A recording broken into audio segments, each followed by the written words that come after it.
আপনাদেরকে আমি আজকে দেখাচ্ছি যে গাজীপুরের গ্রামীণ পরিবেশ। আপনারা দেখতে পাচ্ছেন যে গাজীপুরের গ্রামীণ পরিবেশ অনেক সুন্দর। পাশাপাশি আপনাদেরকে আমি গ্রামীণ বাড়িগুলি দেখাবো। আপনারা দেখতে পাচ্ছেন যে এখানে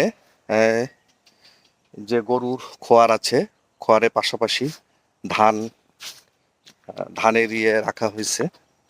আর দেখতে পাচ্ছেন যে বাঁশঝাড়, অসংখ্য বাঁশঝাড়। গ্রামের রাস্তাগুলি খুব সরু, পায়ে হেঁটে চলা রাস্তা, মাটির রাস্তা দিয়ে আমি হেঁটে চলছি। আর সাথে সাথে আপনাদেরকে গ্রামীণ পরিবেশ দেখাচ্ছি। আমি মনে করি আমরা যারা ঢাকার শহরী জীবনে থাকি তাদের সবারই উচিত কিছুটা সময় গ্রামীণ পরিবেশে ঘুরতে আসা।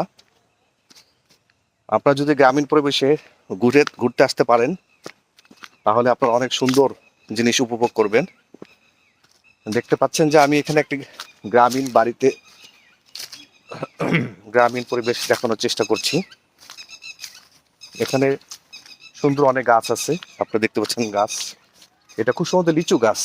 আর আর এটা দেখতেছেন যে আপনারা বড়ই গাছ, অসংখ্য বড়ই ফুটে, অসংখ্য বড়ই আপনারা দেখতে পাচ্ছেন যে অনেক বড়ই আছে এখানে।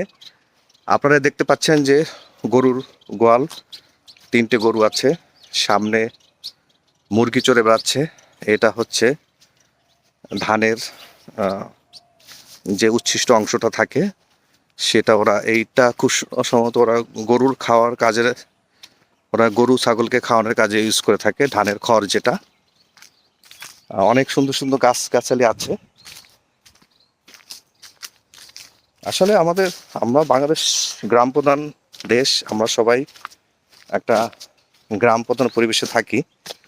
আমি আপনাদেরকে আজকে এমন একটি জায়গা নিয়ে আসবো যেখানে আপনারা দেখতে পারবেন যে এই এলাকায় অনেক আখের চাষ হয়, এখানে প্রচুর আখ।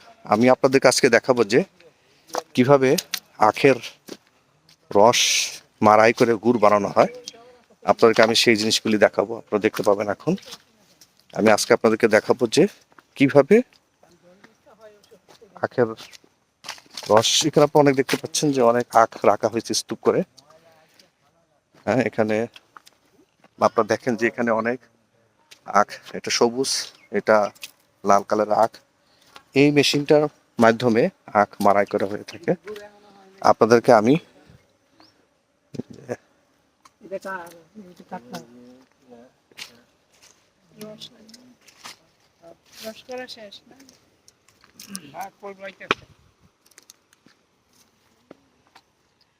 আমার ওই যে একটু শক্তটাও লাগে, আর একটা একদম পাতলা আছে না, ওইটাও লাগে।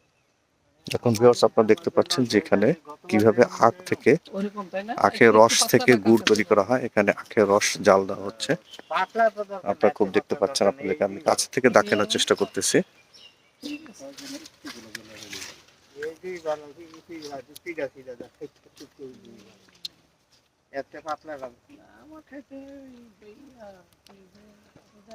কিভাবে এখান থেকে ধীরে ধীরে গুড় তৈরি হবে সেটা আমি আপনাদের কাছকে দেখাবো।